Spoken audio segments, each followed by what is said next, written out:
During World War II, the Japanese military used to think that the Marines were all recruited from prisons and insane asylums, which, to be honest, it's always made sense to me, but after researching for this video, it's starting to make dollars.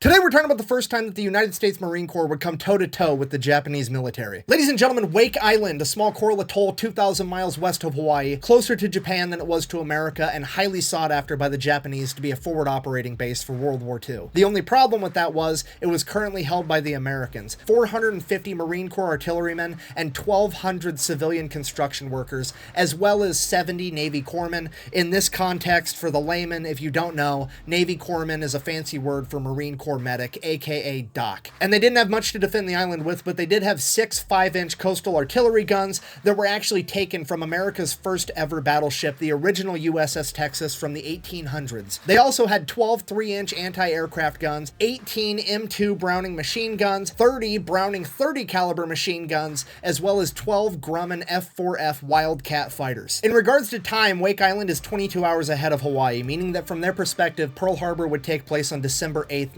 1941. An hour after the attack on Pearl Harbor had ended, Wake would receive a transmission saying that Pearl Harbor had occurred and that they needed to be prepared.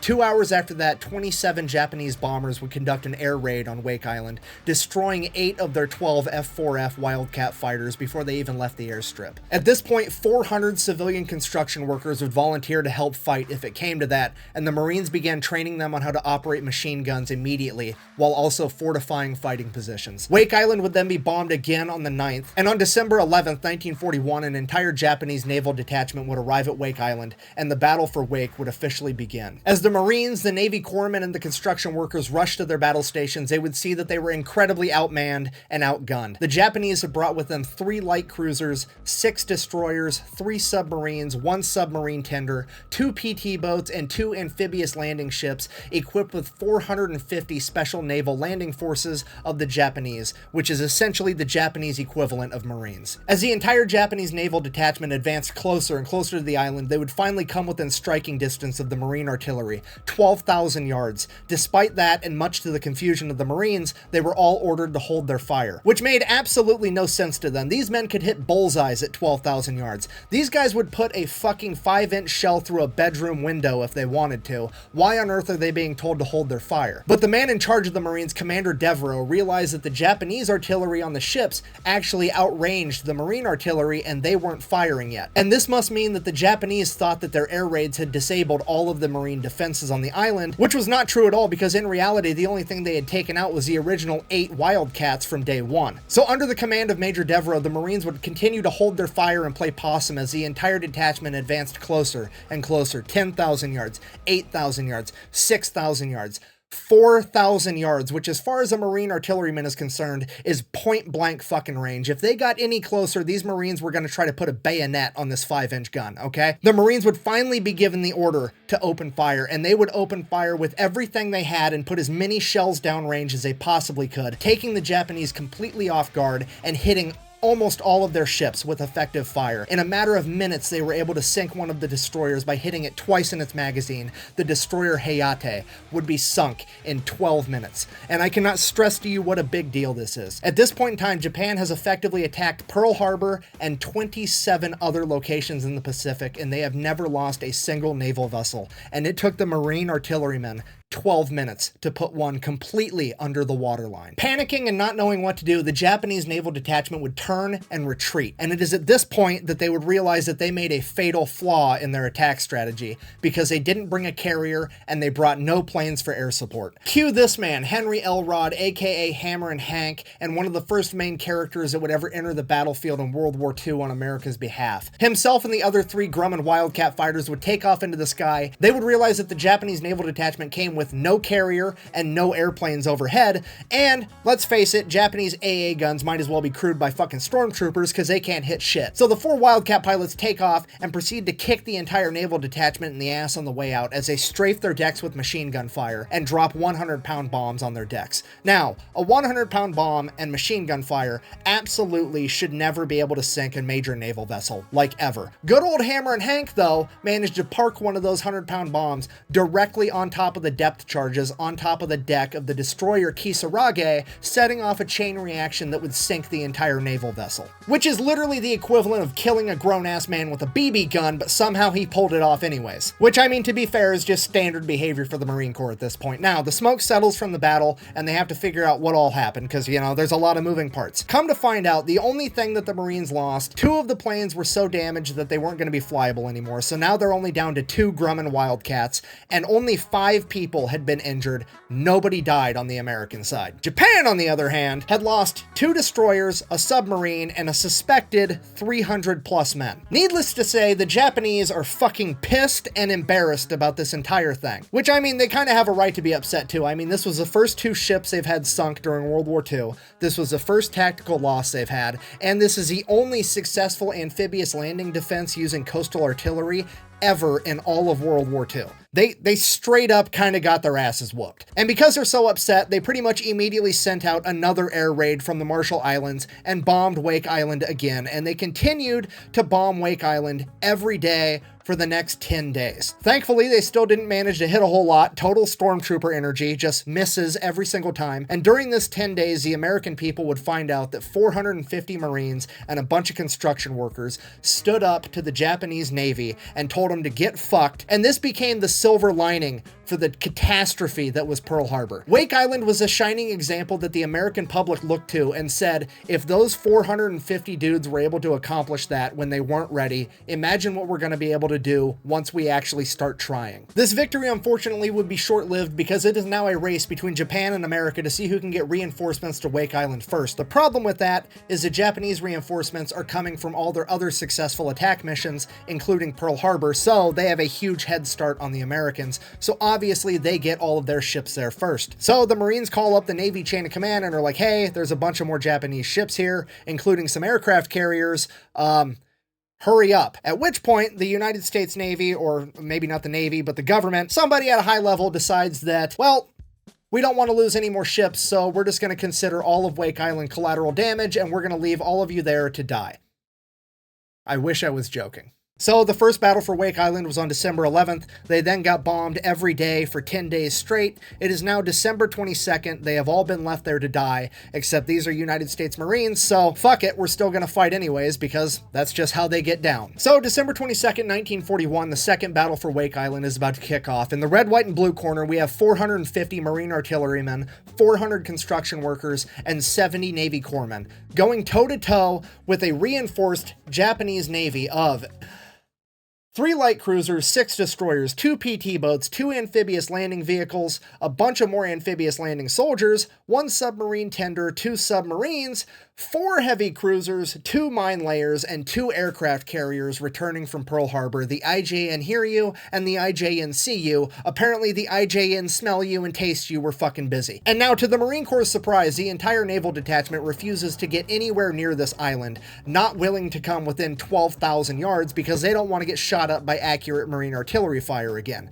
So instead, what they do is they send out their 2 amphibious landing ships with 900 soldiers on them, and they deploy every single plane that their aircraft carriers have. The 2 remaining Marine Corps Wildcat fighters are about to go toe-to-toe with 50 Japanese aircraft. And somehow, those 2 badass Marine aviators managed to shoot down 21 Japanese planes, one of which was the bomber of Bombardier Norobu Kanai, the man that was credited with sinking the USS Arizona.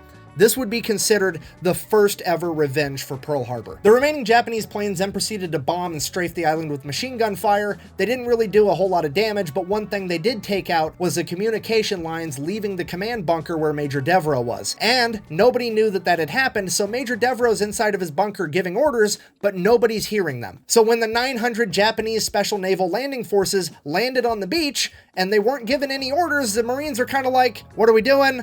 What's the play? No orders came through, so they're gonna do what Marines do best, be default aggressive, and go fuck shit up. Given a lack of instruction, they will resort to destruction every single time. The Marines, on their own accord, decide that they are going to fix bayonets, leave the machine guns and fortified fighting positions with the civilians that they trained, and they are gonna go meet a 2-to-1 battle against the Japanese Special Landing Forces on the beach in the middle of bumfuck nowhere in the Pacific. One of these 2 groups is the best amphibious fighting force on Earth, and they are about to figure it out right right now. For the next 11 hours, the Marine Corps and the Japanese Special Landing Forces would engage in close combat, and not only were the Marines successful at defending, they would begin launching counterattacks, and these counterattacks would fracture the enemy line, sending small groups of enemy soldiers all over the island. It is at this point, after like 11 hours, Commander Devereaux finally comes out of his fucking bunker after not hearing from anyone this entire time, and in his head, he's thinking all of the positions that had radios must have been overrun. That's why they're not responding to me, so he's anticipating that they're losing. And as soon as he walks out of the bunker, he sees Japanese flags all over the island, and he assumes that the flags had been hoisted because the Japanese were victorious. But that's not what was happening. What he was seeing was Japanese good luck flags, which was a Japanese tradition in World War II, where the Japanese soldiers would have their friends and family sign a Japanese flag, and they would hang it on their rifle when they went into battle for good luck. That is what he was seeing, not flags hoisted in victory, because his Marines were kicking their fucking ass. But he didn't know that, so he proceeded to go around the island and force his men to surrender. Right off the bat, huge problem. The Japanese at this point in time weren't real big on the whole taking prisoners thing. They still very much believed in the Bushido Code of Honor, and if you surrendered on the battlefield, you lost that honor, and as far as they're concerned, if you didn't have your honor, you deserved to die. So it's already not looking that great, and it would become even worse once the fog of the battle finally lifted, and everybody began to look around and realize there's a distinct lack of dead Americans. Plenty of dead people, not many Americans. Because over the last 11 hours, the Japanese landing forces had suffered 600 casualties, and the Americans had only lost 52 Marines and 70 construction workers. I say only, that's still a lot, it's way too many, it's tragic, I'm not trying to diminish that in any way, I'm simply trying to explain it was an extremely lopsided battle, and this would only serve to infuriate the Japanese even more. So the Japanese, now thoroughly pissed off, decide they are going to take every American on Wake Island, including the civilians that didn't even fight, and strip them all butt naked and tie them together in groups of 15 with telephone wire and march all 1,600 of them to the airfield. They then began assembling their crew-served machine guns, intending on executing everyone. They then stood there for 2 days on an airstrip, butt naked in the middle of the Pacific, at gunpoint, until the Japanese admiral came out and announced to them that the Emperor of Japan had decided to grace them with their lives. You see, the American media had made such a big deal of the first defense of Wake Island that the entire world was watching the events unfold now, and Japan knew that they couldn't get away with committing such a mass atrocity without attracting too much attention, so they decided they were going to actually have to abide by the rules of war and take prisoners. The majority of the Americans would then be loaded onto cargo ships and sent to prison camps either in Japan or Japanese-occupied China. And I'm happy to say that the overwhelming majority of them survived all of World War II in these POW camps and got to return home in 1945 and 1946. Upon returning home, they would find out that only months after their first defense of Wake Island, in 1942, Hollywood had turned their life events into a movie. But the problem with the movie was that nobody actually knew what happened at the Second Battle of Wake Island, so Hollywood just anticipated that everybody had died, and that's how the movie ended. Fast forward like 45 years later, there's a Wake Island reunion event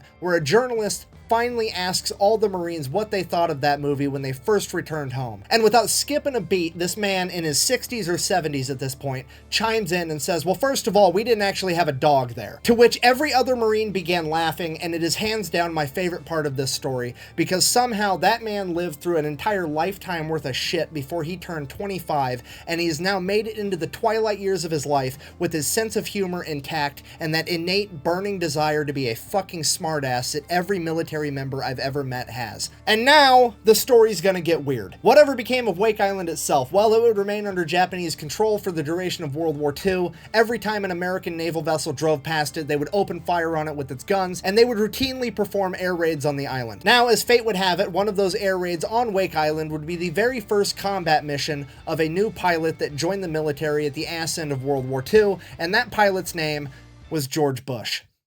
Don't worry, it's gonna get weirder. Returning now to the men as they were currently serving as prisoners of war, the vast majority were held in POW camps in Japanese-occupied China. Of all the men held there, a single Marine would escape, and he would make his way all the way to northern China, where he would find a group of Chinese communist soldiers, also not super big fans of the Japanese at this point in time, and they would decide, hey, the enemy of my enemy is my friend, I'm gonna make sure this Marine makes it home safe, and that's exactly what they did. And just as that Marine was about to set off on his final journey home, he would receive a visit from those soldiers' leader, and that leader would wish him well on his journey and gift him with several very nice Chinese rugs. That leader's name was Mao Zedong. the deadliest human of all time, credited with killing somewhere between 40 and 80 million people. Yeah, the truth is literally stranger than fiction, and all of this happening, I have so many questions, but most important of all, the one question I want an answer to more than anything. What do you think that guy did with the rugs? I mean, for real, on one hand, kind of weird to keep them, but on the other hand, the rug didn't do anything, and it's a nice fucking rug. You know what I mean? Okay, this video is getting out of hand. I have to end it. In conclusion, after Pearl Harbor, the commander of the Japanese Navy, Admiral Yamamoto, would write in his personal diary, quote, "I fear all we have done is awoken a sleeping giant and filled him with terrible resolve." And I personally find it ironic that the first time that his men would come face to face with that terrible resolve, the sleeping giant that they awoken, would be 3 days later at Wake Island, where 450 Marines, 70 Navy corpsmen, and 400 blue-collar construction workers stood together and halted the most powerful Navy on the planet in their tracks for 16 days. If you made it this far in the video, thank you for watching. The best way to support the channel is go buy some merch at thefatelectrician.com. Quack bang, out. I'm gonna be honest. I probably would have kept those fucking rugs. What'd you think of the movie Wake Island when you first saw it? First thing, we didn't have a dog. Yeah, that's number one. And Brian Dunleavy, even though he was a good movie star, there was nothing real about the movie, whatever. A lot of war bond drives occurred at the movie theaters. People would come to go see the movie. They'd be so pumped up with enthusiasm and patriotism, they'd exit the movie theater and there'd be war bond sales right there, and people would buy war bonds, and it helped the war effort tremendously.